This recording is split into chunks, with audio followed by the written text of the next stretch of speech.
Hello, everybody. Welcome. I'm so excited to be here. I'm excited because I have our coach Judy with me today. Hello, Hello, everyone. Judy. Thank you for How are having you? me, Sohila. Thank I'm you. good. And Judy is one of our holistic neurogrowth success coaches, and she's here because we're going to have a conversation about something very important and very close to her heart. So that's why she's here. Now, Yes. before we get started, Judy, we do need to come here and now. I don't know about you, where are you? But I tend to be in my past or into my future and almost always forgetting to be here and now. How about yourself? A little bit. It gets kind of hard at the end of the day to put things that you've already accomplished down and be able to move on with the evening's goals. Yes.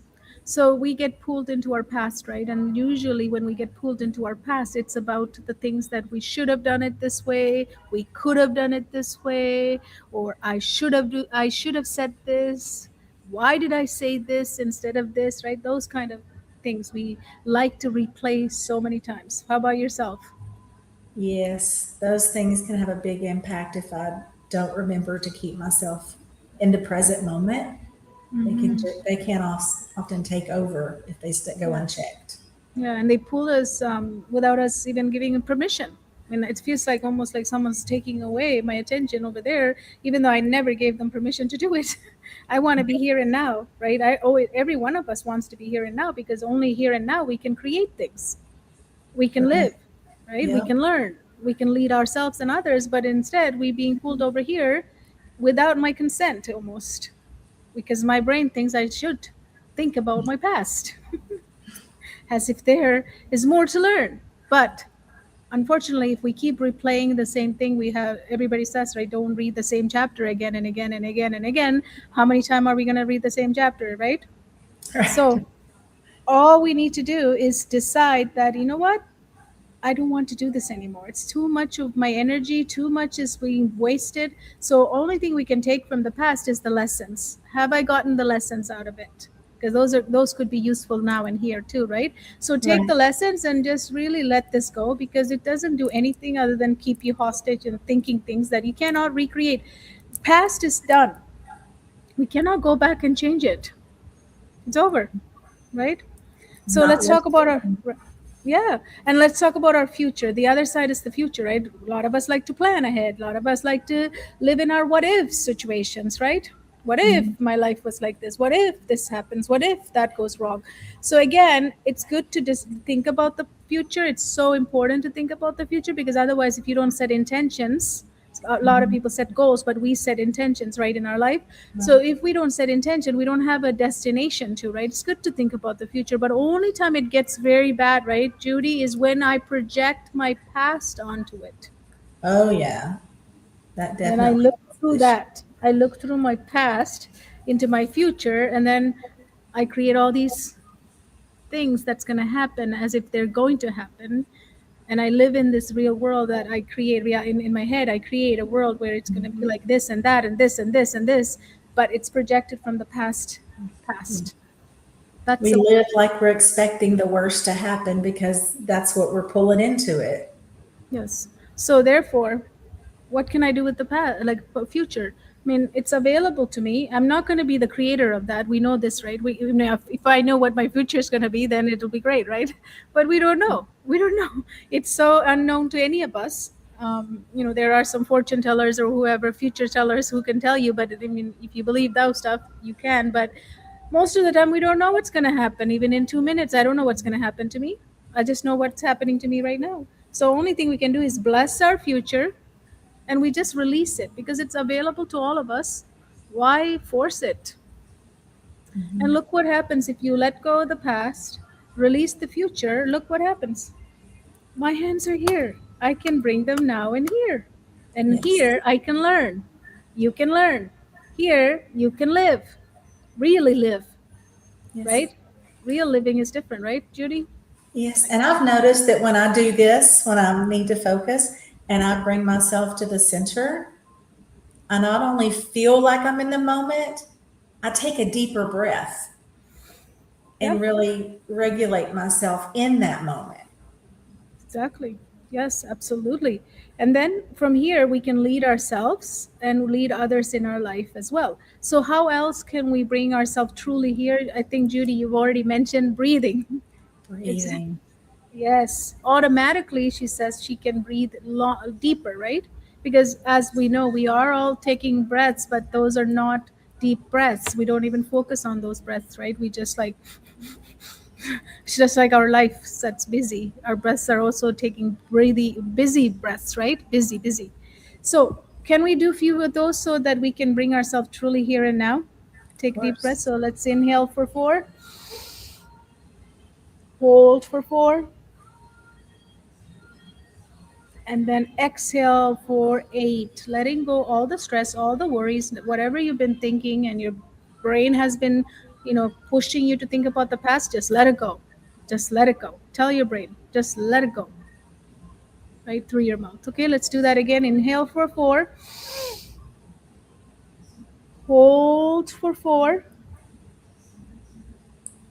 Now I want you to let go everything you've been carrying all day, all week, all night. You've been thinking so many things, right? Just let it go through your mouth, out, out, out, out, all the way 8 times. Let it go. Exactly. Thank you, Judy. Yes. Sound to let go, right? Okay, let's do it again. Inhale for 4, hold for 4, and then let go the shoulders. Let just go down. Let it go down. It's not up here. Shoulders are not supposed to be here. They're supposed to be here, and chest out, right? So the deep breaths actually resets all your spine, all your ribs, everything.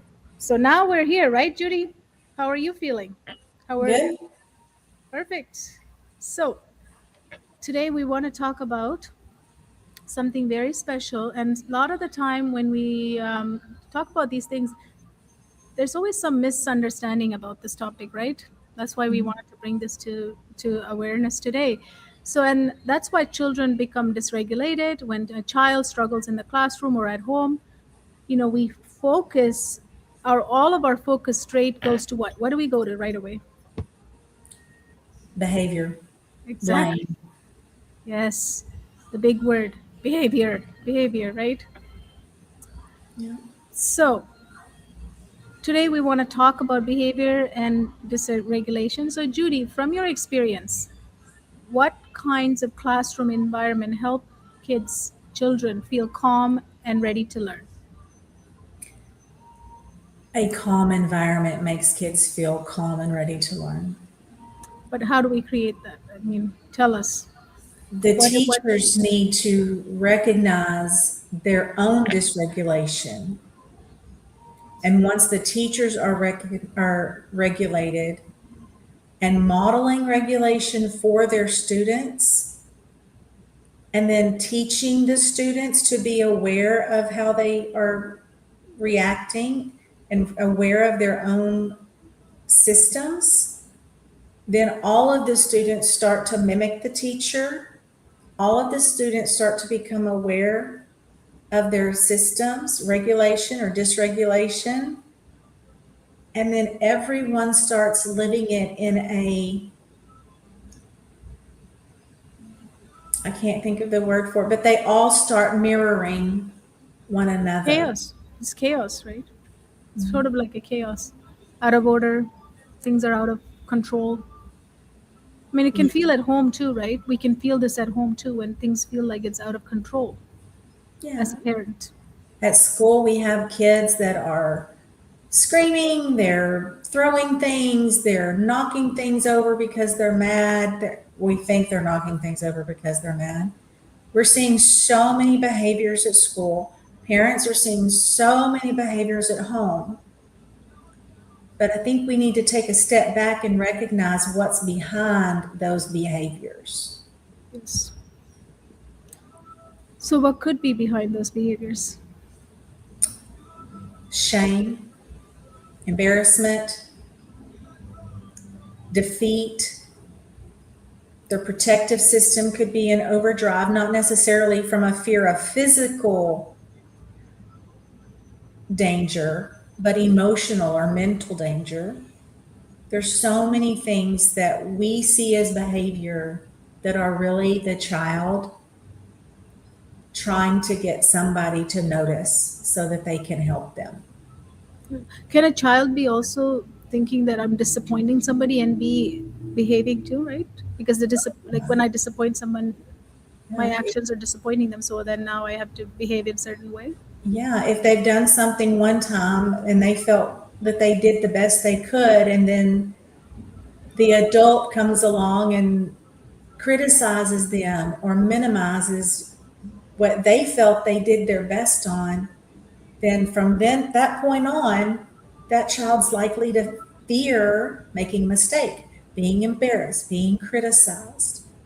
From then on, they're going to be in a protective mode when they're asked to do something rather than I'm going to give this my best shot, because their best shot wasn't good enough and it hurt.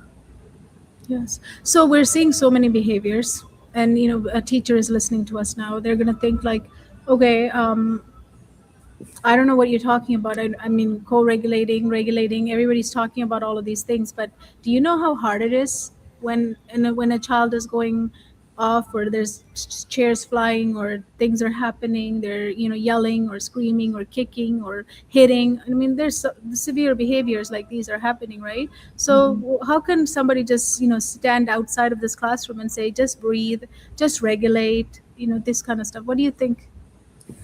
What can we help them with? Because this is really happening. It's not just stories, Right. right? This is the reality of classrooms.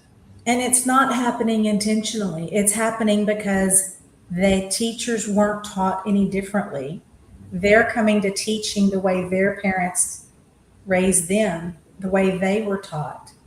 And we've learned so much about the brain now, and it's time that our teachers learn more about how our children's systems are affecting their learning.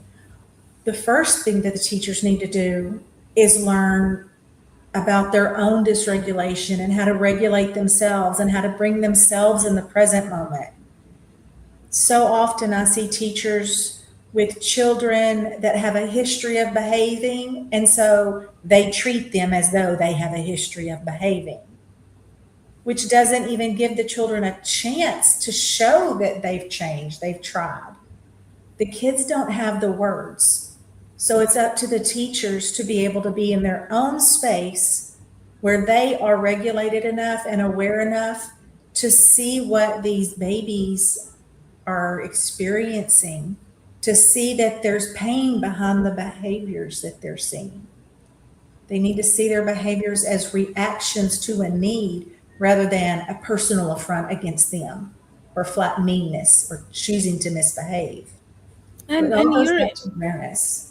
and you're in the classroom right now, so it's anybody's thinking like, Judy, you don't understand. Judy is currently in the classroom as she is building her business and looking at her retirement here. So Judy, before you learned to become a holistic neurogrowth success coach, tell me how you used to look at it, because the training was not ever like this in school, teachers training or anything like this, right? Right. Aside from giving us some general guidance on behavior and discipline and some theories from back in the 1960s, we're really not prepared much for behavior, much less for what we're doing here. This movement is totally different and way more effective than anything that's being taught in the teacher preparation programs. So ask me that question again, Kohila. I got lost in my own thought. No, you were doing really well. Thank you. Oh, So you were saying that in the teacher school, you don't get trained on any of these behaviors. I mean, that's not even part of it. I mean, there are theories from olden days, but that was happening back then. But now we have a new generation of kids with new generation of behaviors. We need new ideas, new way of looking at it, a new perspective, a new lens. you had asked me how I saw it years ago, I believe. Yeah, yes. Back when I was, well, still am in the classroom, but before I became a holistic neurogrowth learning success coach, I saw such behaviors as he's trying to dominate my attention. He's trying to see if he can upset me. He's just trying to push and see how far he can go. He doesn't believe me when I say that there's going to be a consequence.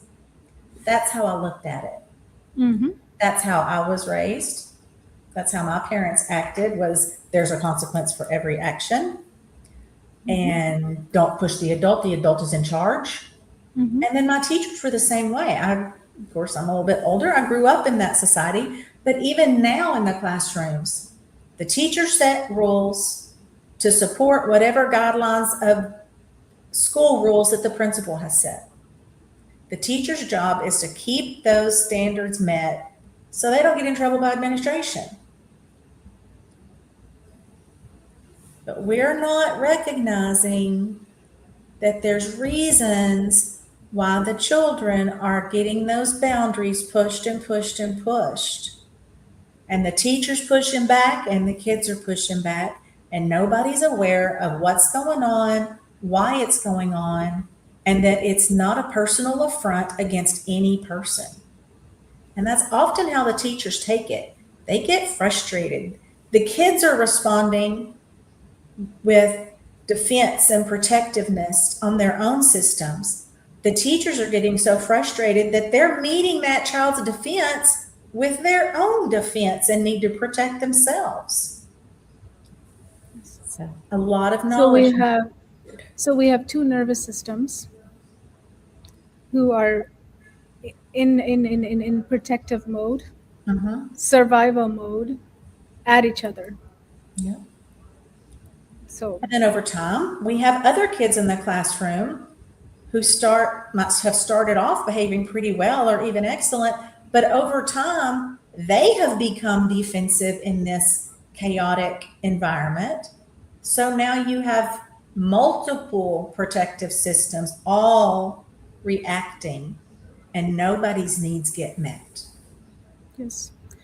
So listening to you, so we are all conditioned for respect, consequences, behave like this or else, right? This is the way we got parented. And then in school system also, compliance was a huge part of our society, right? Respect is a huge part. You show up, you do this, you do this, you do this, right?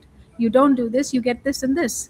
So now some people might be watching us going, well, what about consequences? What are these kids learning? What are they going to do in the real world if we don't give them consequences? Is that what we're saying? I'm actually only playing the other side.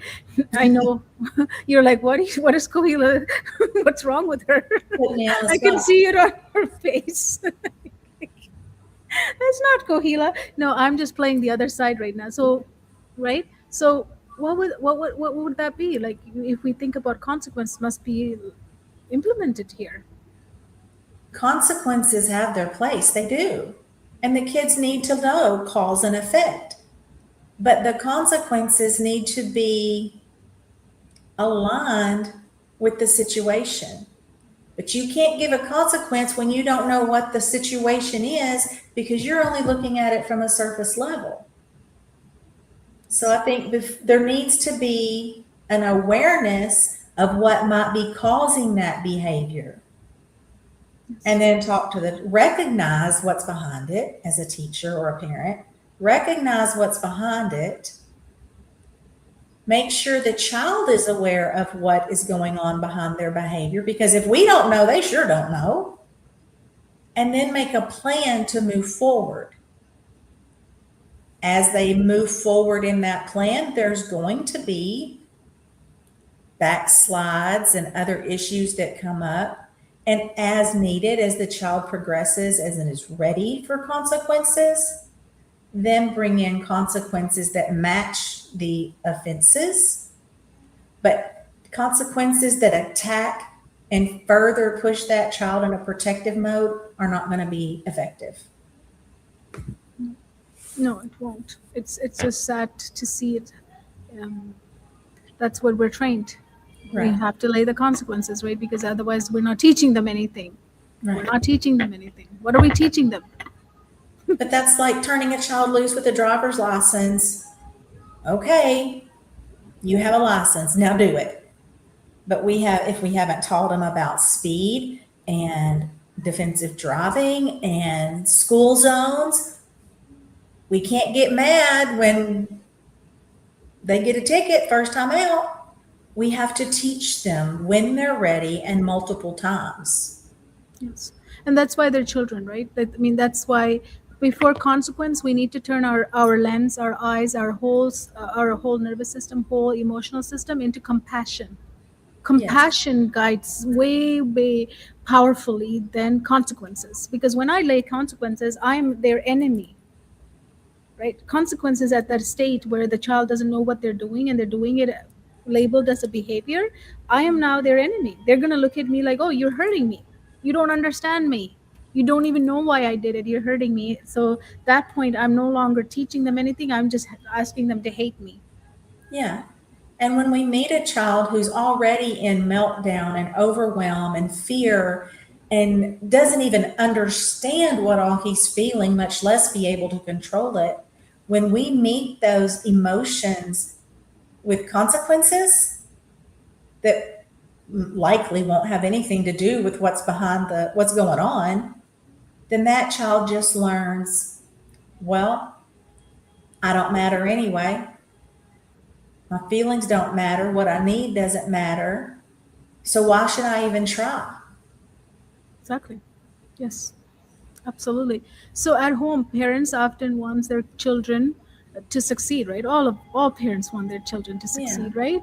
No parent ever says, I'm going to do this so you don't, right? So, but sometimes it can turn into pressure, though. Mhm. Right? Sometimes the love we give can turn into pressure. So, what are some patterns you see in families that influence whether a child feels supported or overwhelmed Ooh. Patterns that would make a child feel overwhelmed or is supported? Yeah. too much rigidity.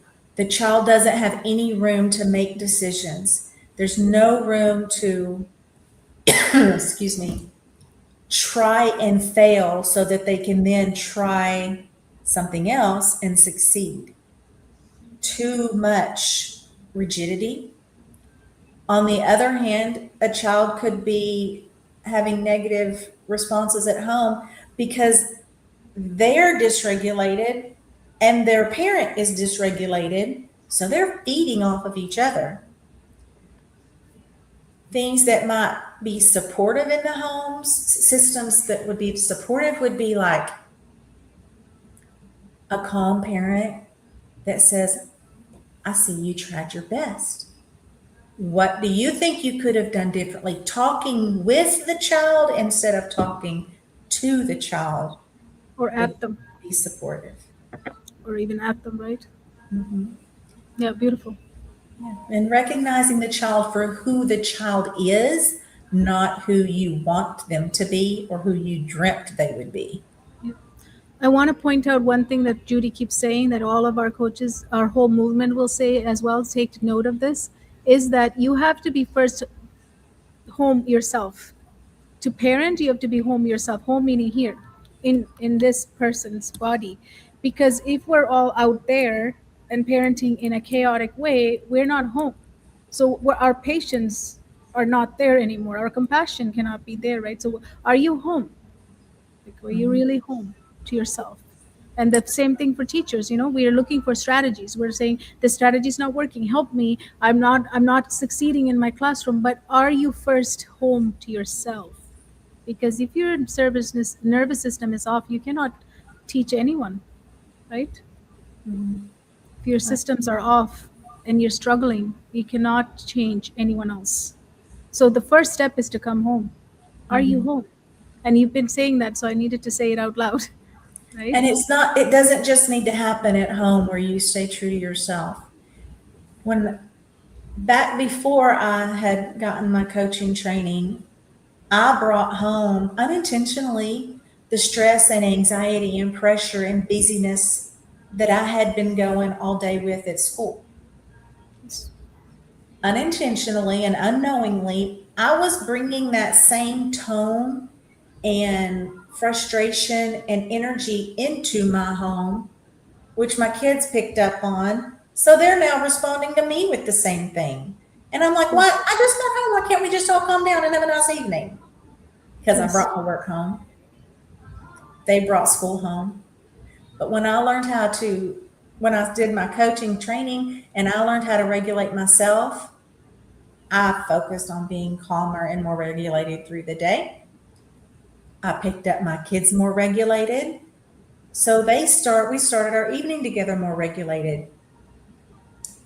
They mirrored the energy that I had. And over time, they learned to leave school at school. Let's leave it there. It'll be waiting on us tomorrow. Let's be present together now. So it really has a huge trickle down effect and needs to be Yes. carried out throughout the day. How many of us have conditioned us that we cannot leave any work at school? We have to bring it home, Mm-hmm. and we can disconnect from our home. And some teachers are now working like 70, 60 hours a week. And if you ask them, yeah, it just continues from home to school to school to home. Then where do you live? I Mm-hmm. mean, where are you living? Are you living your life, or right? And Right. then people say, I have great salary, but if you divide all of that salary by the amount of hours you're working, you're minimum wage. Some teachers are so Mhm. sadly less than minimum wage, Yeah. So why would you not live your life with your family? What is the point of job, right? Right. When you cannot live, and how does that serve you, and how can you come home to yourself, and how can you go back next day, be there for the students in a way that you can be? You can't. You're burnt out, And a lot depleted. of that goes back to what you were saying earlier about worrying about the past and worrying about controlling the future instead of being right here. Even at school, as teachers, as parents, we're so focused on getting everything done right now that might come up that we will have to do later. Planning is a huge part of what we do as teachers and moms, but that doesn't make us right here. The things we're planning and stressing over and staying late over, they may or may not be needed. I mean, there's always time to straighten that stack of papers. Things don't always have to be done right now. Your Yes. kids are only kids right now. Yes. And do you have that boundary now as a holistic neurogrowth success coach? Do you have set boundaries between home and school? I do. I do work late, but that's my choice now because my kids have moved out of the house and I'm still adjusting to that. So I do work a little bit later. But when I work late or all through the day, what I do is what needs to be done right then. I don't stress over what's to come. I get busy, sure. I get flustered, sure. But I take a moment when I notice those things and I bring myself back right here so that I'm Yes. not in a tizzy over past, present, future, and all of the other things. Yes. So, how are you able to handle dysregulation in your classroom? And you're a librarian as well, right? Um, Mhm. Teaching and librarian is a big job. So, how do you regulate kids now as a holistic neurogrowth success coach inside the classroom? If I feel dysregulated and I need a moment, I'll tell the kids I need a moment. And this is even with my 3 and 4 year olds. I'll just say, let's all stop, close your eyes, and let's take a breath. Miss Smith needs a mind break. And you're going to take one with me.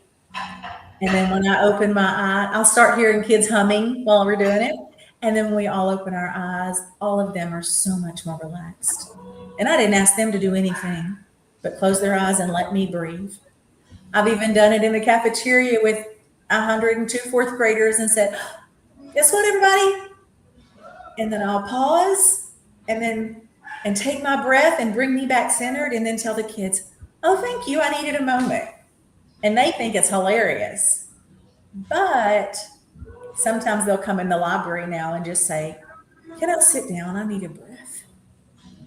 So Oh, beautiful. they mimic that I show, not because I'm trying to show, but because I'm trying to regulate me, and they mimic unintentionally. I wasn't trying to get any of them to do it. Yes. Yes. And that's why even I start this show every single day with my here and now and our breathing, because I need to bring myself here to get the message correct to the people who are watching me, because now I have a duty to do that, right? To the people who come and watch me here and listen to me, I need to be here now and myself, because life is happening to me as well, right? And then I also need my guests like you, Judy, to also come here now, because you probably think I have to go online, right? All of a sudden when we go online, we take this big air and then we hold it as if it's something's going to happen. But then when you do the breathing exercise, we all relax and we're all here and we can just have conversation as if we're meeting up in a coffee shop. Right. It's almost like taking a moment to close one door, choose the correct door, and enter that room for a moment. Yes. The other things are waiting in their own doors.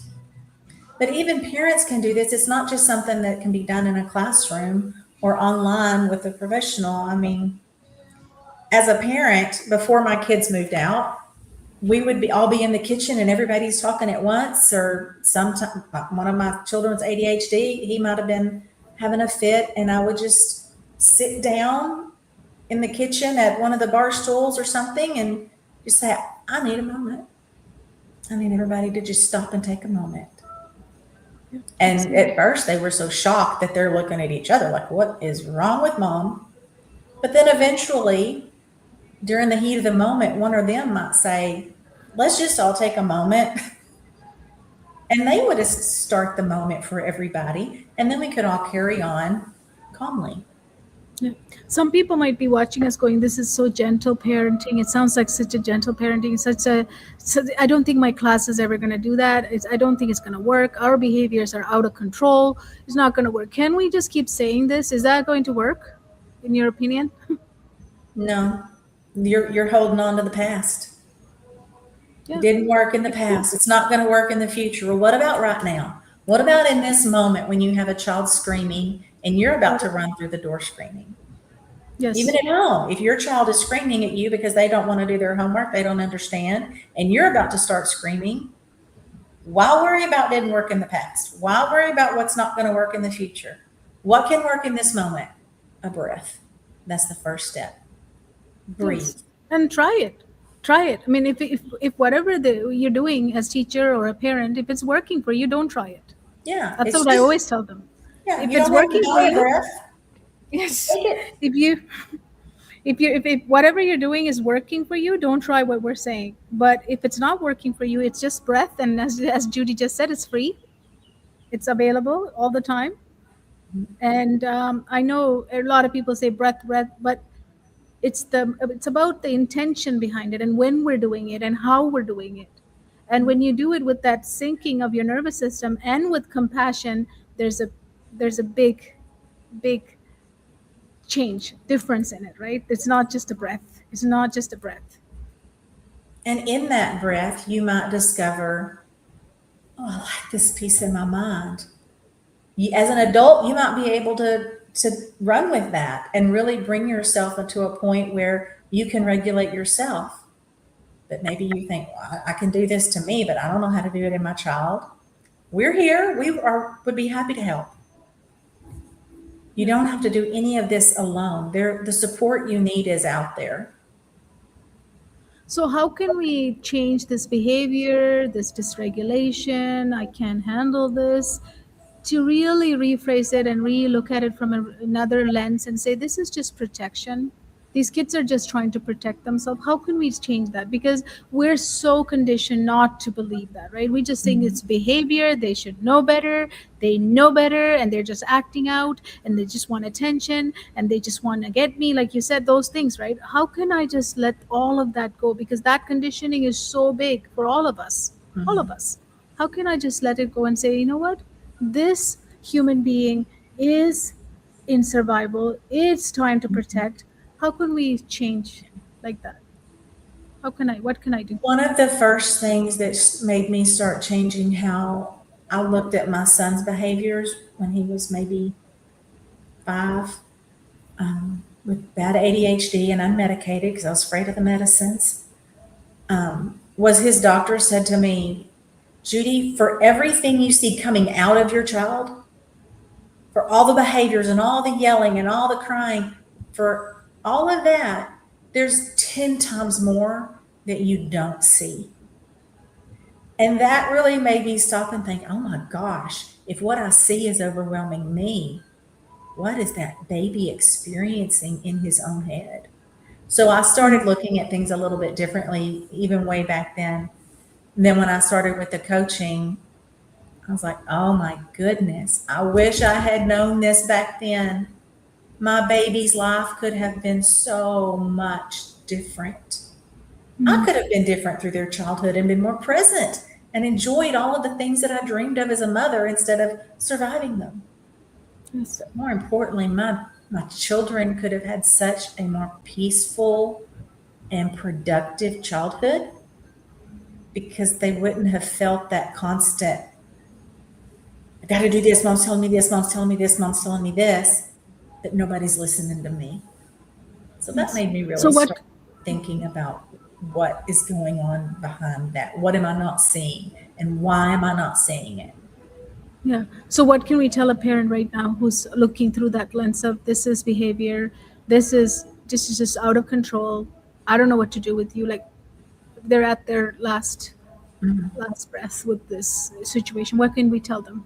When your child misbehaves, think beyond what you see and think about what they feel. Instead of focusing on what they've done, focus on why they did it. What were they feeling? Yes. And to do all of that, you have to be home. You have to be home first Yeah, because you won't see any of that if you're not home. right. If you think they're making a personal, they're just mad at me. They just want to ruin my night. Well, he just wants to get his sister back. Maybe so. Siblings are like that. But what if there's something the child's trying to tell us? Would you ever ignore your child when they are telling you they need something? Yes. Well, their behaviors are telling you they need something too. Yes. We need to Yes. listen Yeah. with our And then hearts, not just our ears. no, we need to listen from our heart. Yes. Yes.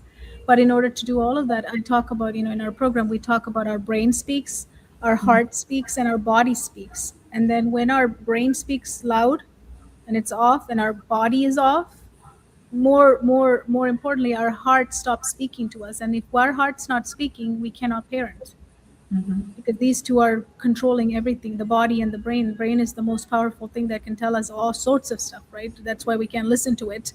We need to control it. So when my heart is not speaking under these control, I cannot parent. I don't have the compassionate. You won't. That's why I say come home. The minute you come home, your heart will start speaking, and as you said, heart will also listen. That's Yeah. beautiful, right? And how about for teachers? Teachers who are buried in work and buried in behavior and just getting even hit. I mean, I know a lot of teachers who are hit and spit and all these things. They're taking it. Mhm. What about for them? How can they look at behaviors like that? As teachers, we're so much professional development theories and systems are thrown on us, and they're general. Every system, every training we sit in, we think, yeah, well, that's not my class. Well, they're not talking about the kids in this school. Mm-hmm. But what we're saying now, here tonight, is not a general one size fits all program. It is a specific, individual, just for you, how you need to use it. It's worth the chance because of all the things that we've been told are going to fix it and make our lives easy as teachers. This is the one most likely to do it. Yes. But again, teachers have to come home. You They have to do. protect your core. You have to protect your core. You cannot feel like you're drowning and Right. depleted, and then you wouldn't have anything to look through at the situation that's happening to you, right? Yes, absolutely. Thank you, Judy, and thank you for recommending me to us to talk about this because it's it's happening so much, but it's also we're dealing it within the wrong lens, Yeah. wrong perspective, and absolutely wrong perspective, and that's why it's escalating Yeah. And it's not just happening at school and it's not just happening at with the home. parents. It's the same thing affecting all of us. And it's something we can all correct. and bring our systems in line with each other so that our systems, our nervous system and behavioral systems, so that they're not battling one another. Yes. Yes. And there's so much generic information out that we all have learned to become accustomed to search for them, and then we try them and then we don't, it doesn't work, and then we're now in a loop and a loop and a loop after loop, getting frustrated with different things and not working and not working, right? So come home to yourself first. Things will Mhm. look different, right? Isn't that Yeah, true? Things will look different. You will have a different perspective. You will have different form of compassion, and compliance will just escape, and compassion will, dominate. And when that happens, everything changes, right, Judy? it does. And it's not even just about how you look. You will feel different Yes. in your breathing, in your head, in your body. Everything will feel different. Absolutely. Thank you so much. Thank you. And then Thank if you you, want to Camila. do, yeah, I'm going to leave Judy's information below this. She's on all socials. Just reach out to her. She offers coaching to any age, any stage, and it doesn't matter even if your child has a label, because our method doesn't matter. We don't look through the labels. We just look at who you are as a person and as a soul, because we look through the soul print biology. So thank you for joining us today. I'll be back again tomorrow with another coach, and we will have another conversation. And if you have any questions, send them in to us, because we love questions. Sometimes, Judy, I was telling them, sharing them from my heart other day. Like, we do all of these, right? I take an hour, you take an hour or so to plan this and come and deliver this message. And sometimes we have people watching us, but if they would give us one or two comments, that makes this more powerful for us, right? Because then we can see that this is resonating, this Yeah, is reaching the people that we are talking to, and those comments or questions become our fuel for the next conversation, because we're here to help. It's available to you. So anyone feeling like this is only happening to me, I'm just by myself, it's just me, it's not. It's happening everywhere, right? it Did you want to say is. something, Judy? Sorry, I cut you off a little bit. Tell Yeah. us. My son, who no longer lives here, just poked his head in, and I hadn't seen him for a couple of weeks, and I just kind Awesome. of, Yeah, perfect. It's time for a visit. Thank you so much. Thank you, everyone. Give us any comments is appreciated. Any questions is always welcomed. And if you don't believe anything we're saying, also tell us, because I don't think you should never buy anything anybody says. You yeah, should question it. And I love questions like that, because I want to be challenged. And that's how we grow, right? it Without is. challenge, you can grow. So thank you so much. Have a blessed day and enjoy your Thank son's you, visit. Camila. Awesome. Thank you. Bye bye. Take care. Bye bye.